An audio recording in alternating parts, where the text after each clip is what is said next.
ఈరోజు ఆంధ్రప్రదేశ్ ప్రభుత్వం కేబినెట్ సమావేశంలో డిఎస్సికి సంబంధించి 6100 పోస్టులు భర్తీ చేయాలని చెప్పి ఈ భర్తీలో కూడా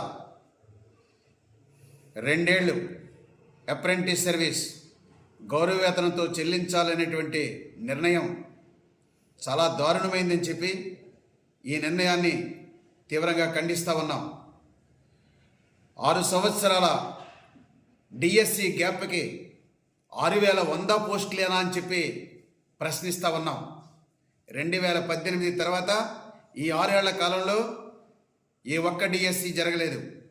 పాదయాత్ర నాడు ప్రతి సంవత్సరం జనవరిలో డిఎస్సి అని ప్రకటించిన ఈ ముఖ్యమంత్రి ప్రతిపక్ష నాయకుడిగా అప్పటికే 23,000 ఖాళీలుంటే ఈ చంద్రబాబు నాయుడు ఏం చేస్తున్నాడని ప్రశ్నించినటువంటి ఈ జగన్మోహన్ రెడ్డి మరి అధికారంకి వచ్చిన తర్వాత ఈ 5 ఏళ్ల కాలంలో ఏ ఒక్క డిఎస్సిని కూడా ఎందుకు వేయలేదని చెప్పి ప్రశ్నిస్తూ ఉన్నాం.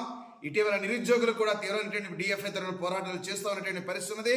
అయినప్పటికీ కూడా ఈ రాష్ట్ర ప్రభుత్వం ఖాళీలెన్నో లెక్కలు చెప్పకుండా ఒకసారి 18,620 అని చెప్పి కేంద్ర ప్రభుత్వానికి కేంద్ర పిఏబి సమావేశానికి 51,000 పోస్టులు ఖాళీగా ఉన్నాయని చెప్పి ఈ రాష్ట్రంలో పనిచేస్తున్నటువంటి పోస్టులు అలాగే ఖాళీగా ఉన్న పోస్టులు లెక్కేస్తే 18,620 ఖాళీలు ఉన్నాయని చెప్పి ఈ రోజున 6,100 పోస్టులు మాత్రమే ఏ లెక్కన ఏ ప్రాతిపదికన ఈ ఖాళీలు ప్రకటించారో చెప్పాల్సినటువంటి అవసరం ఉంది.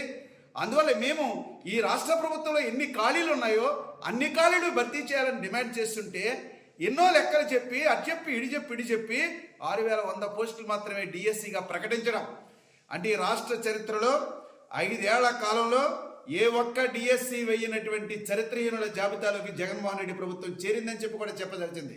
అంటే మీ 5 ఏళ్ల కాలంలో ఏ ఉపాధ్యాయుడు కూడా కొత్తగా నియామకం అయ్యేటువంటి పరిస్థితి లేదని చెప్పి కూడా చెప్పదలిచింది.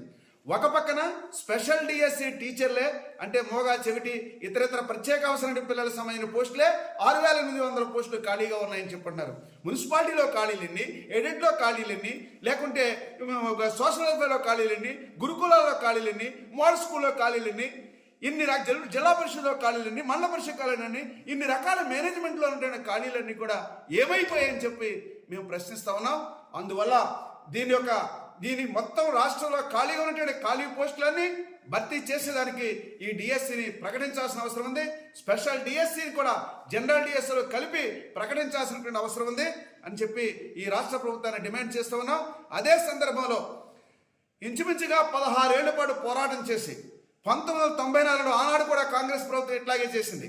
89 అప్పుడు టీడీపీ హయాంలో చివరి డిఎస్సి అయితే 89 నుంచి 94 వరకు కూడా ఏ ఒక్క డిఎస్సిని వేయకుండా నాటి కాంగ్రెస్ ప్రభుత్వం మరి అప్రెంటిస్ అనేటువంటి దుర్మార్గ విధానాన్ని ప్రవేశపెడితే 94లో ప్రవేశపెట్టిన అప్రెంటిస్ విధానాన్ని ఇంచుమించుగా మేము దాన్ని రద్దు చేసుకోవడం 15 ఏళ్ళు పోరాటం చేసి రద్దు చేసుకున్నటువంటి పరిస్థితులు నియామకాలు వేయకుండా నియామకాల్లో జాప్యం చేసి మళ్ళీ ఇప్పుడు డిఎస్సి ప్రకటించి మీకు స్టైఫండ్ జీతం అప్రెంటిస్ అనేటువంటి పద్ధతిని ప్రవేశపెట్టడం చాలా దుర్మార్గం.